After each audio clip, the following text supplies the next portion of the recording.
Hi, welcome back to Dawn's Astrological Visions. This is the forecast for Cancer for the month of April 2017.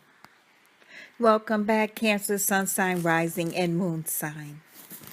This month we have 4 planets retrograde: Mercury, Venus, Jupiter, and Pluto. The Mercury retrograde begins on the 9th in the sign Taurus.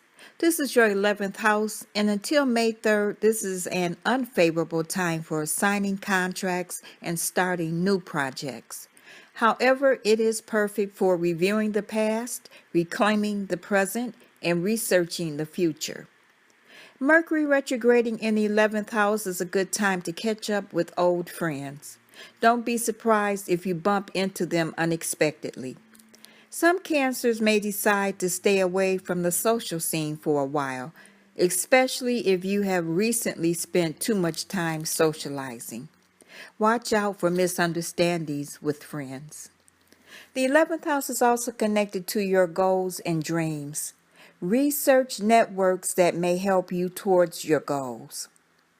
On the 2nd of the month, the planet Venus continues retrograde and backs out of the sign Aries into Pisces. This reversal gives relationships a chance to relax as Venus gets a 2-week vacation from the relentlessly masculine environment that the love goddess has been battling since February. Jupiter is still retrograde in your 4th house until June. Since September of 2016, your family surroundings should have been congenial. Benefits could have come through parents or other family members.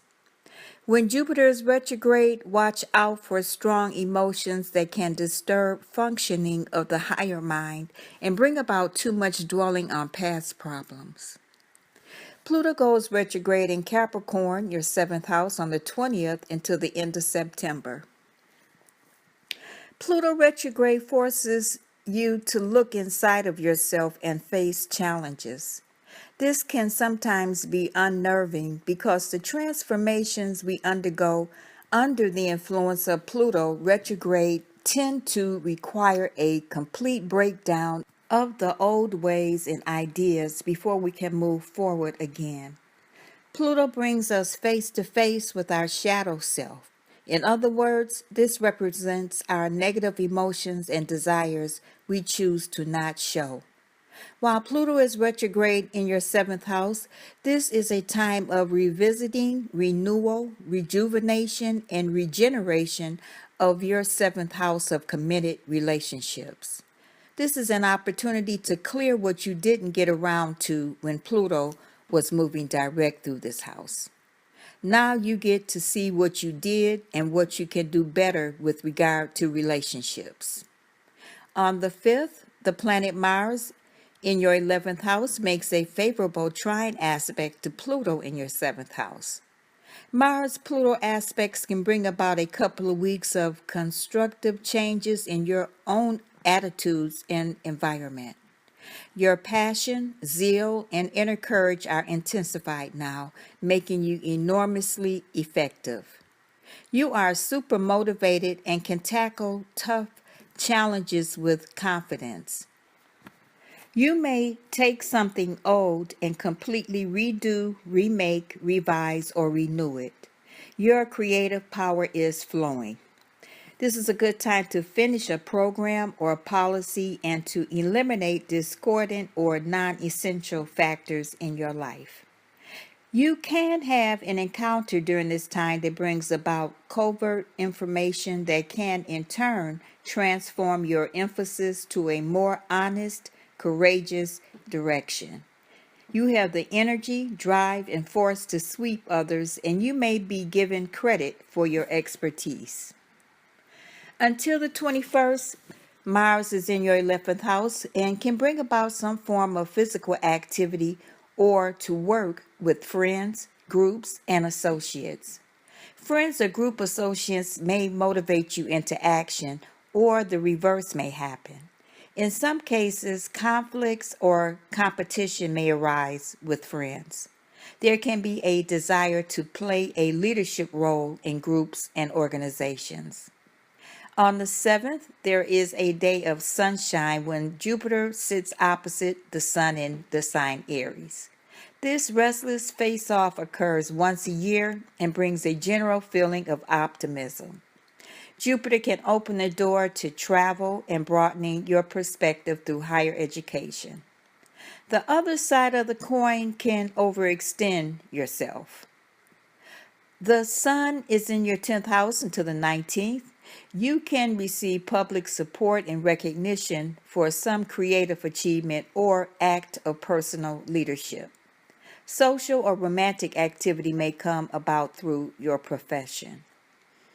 On the 8th, Venus squares Saturn.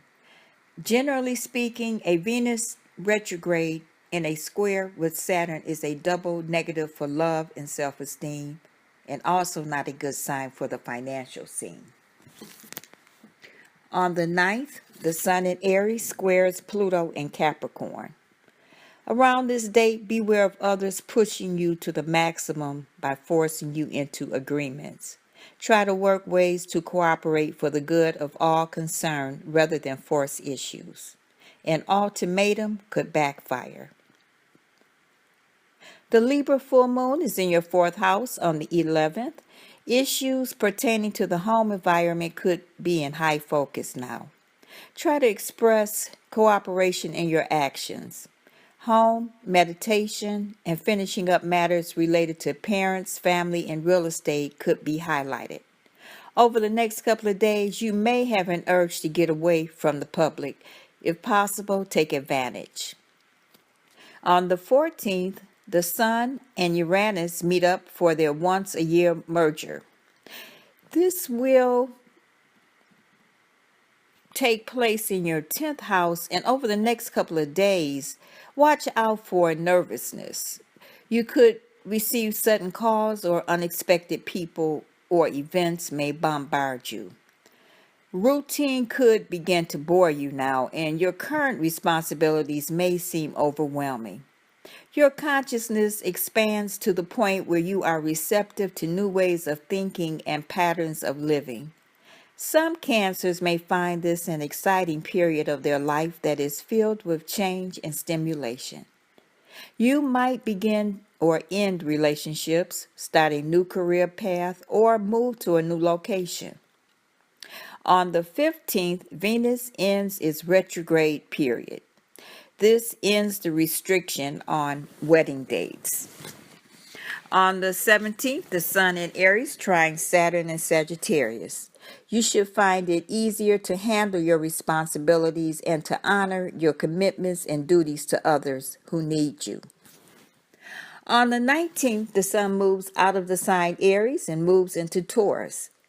This gift of Taurus includes stability, determination, and longevity. Its faults are being stubborn and possessive.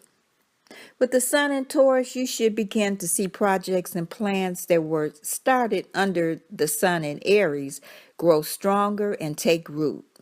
Over the next 30 days, the Sun illuminates your sector of friends, groups, and dreams coming true. It's a sociable sector of your chart, and that's exactly how you are feeling. Connections can be made now, and networking pays off. This is a time to follow your dreams and ideals and to plant a seed in the form of a wish for the future. On the 21st, Mars moves into Gemini, your 12th house. Until June 4th, this is a perfect time to research and reflect upon your goals. It can be a time when past actions catch up with you. These actions can be good or bad. You are channeling a great deal of energy into private matters. Some Cancers may experience insomnia during this phase. The Taurus new moon is on the 26th in your 11th house, and over the next couple of weeks, you could be broadening your network of friends and business associates. All your hopes and wishes could be of focus, and you may realize some, get rid of some, and change others. On the 28th, Venus moves back into the sign Aries. This second trip for Venus going through the masculine sign has made this year a challenging one for relations and finances. Cancer, your lucky days of the month are the 3rd, 4th, 12th, 13th, 22nd, 23rd, and 30th. This completes your general forecast for the month of April. This year is flying by. Thank you for liking, subscribing, and sharing. Have a wonderful month, Cancer, and I'll talk to you in May. Bye.